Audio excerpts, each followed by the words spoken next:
বাড়িটি দেখে অনেকেই হয়তো ভাবছেন যে কোনো মন্ত্রী বা এমপির। 1 কোটি টাকা ব্যয়ে নির্মাণ করা হয়েছে এই সৌন্দর্যমণ্ডিত বিলাসবহুল বাড়িটি। আধুনিক ডিজাইনে নান্দনিক কারুকার্যপূর্ণভাবে নির্মাণ করা হয়েছে এই বাড়িটি। বাড়ির সামনেও রয়েছে খুবই চমৎকার একটি গেট। বর্তমান যুগে শতভাগ লোকেরই ধারণা যে মন্ত্রী এমপিরাই এই ধরনের সৌন্দর্যমণ্ডিত বাড়ি নির্মাণ করেন, কেননা মন্ত্রী এমপিদের রয়েছে অঢেল টাকা। বাড়ির গেটের প্রতিটি অংশে রয়েছে নকশা সমৃদ্ধ কারুকার্য।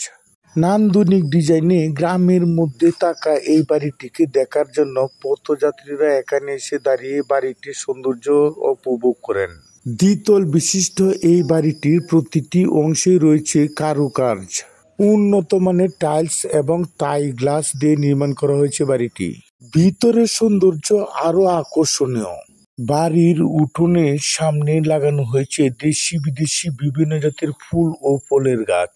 বিভিন্ন প্রজাতির গাছগুলো বাড়ির সৌন্দর্যকে আরো বাড়িয়ে তুলেছে।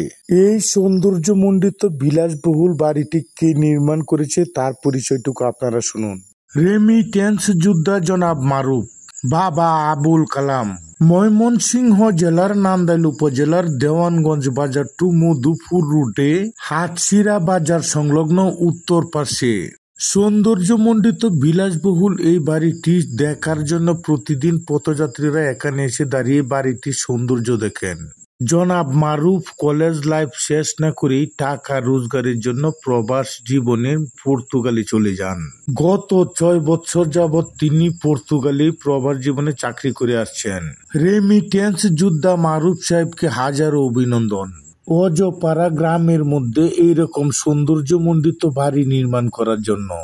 অধিকাংশ মানুষই টাকা হলে শহরে গিয়ে বাড়ি গাড়ি করেন, নিজের জন্মস্থান গ্রামকে ভুলে যান। গ্রামকে এবং গ্রামের জীবন যাপনকে অনেকে আবর্জনা মনে করেন। আমরা যারা গ্রামে জন্মগ্রহণ করেছি আমাদের গ্রামই সবচেয়ে বড় পরিচয়। জনাব মারুফ সাহেব এই বাড়িটি শহরে নির্মাণ করলে হয়তো অনেক টাকা ভাড়া পেতেন। অজপাড়া গ্রামের ভিতরে মারুফ সাহেব 1 কোটি টাকা খরচ করে এই বাড়িটি নির্মাণ করে হয়তো কোনো ভাড়া পাচ্ছেন না, কিন্তু নিজের পৈতৃক ভিটা এবং নিজের গ্রামকে একটি সৌন্দর্যমণ্ডিত বিলাসবহুল বাড়ি উপহার দিতে পেরেছেন। ধন্যবাদ জানাই মারুফ সাহেবকে নিজের পৈতৃক ভিটা এবং গ্রামকে এইরকম একটি সৌন্দর্যমণ্ডিত বাড়ি উপহার দেওয়ার জন্য। রেমিটেন্স যোদ্ধারাই গ্রামকে শহরে রূপান্তরিত করেছেন। রেমিটেন্স যোদ্ধাদের অর্থায়নে বাংলাদেশ আজ উন্নয়নশীল দেশে রূপ নিয়েছে। প্রতিটি রেমিটেন্স যোদ্ধাই সুস্থ থাকুক, ভালো থাকুক এই প্রত্যাশায় পরম করুণাময় আল্লাহ তাআলার নিকট।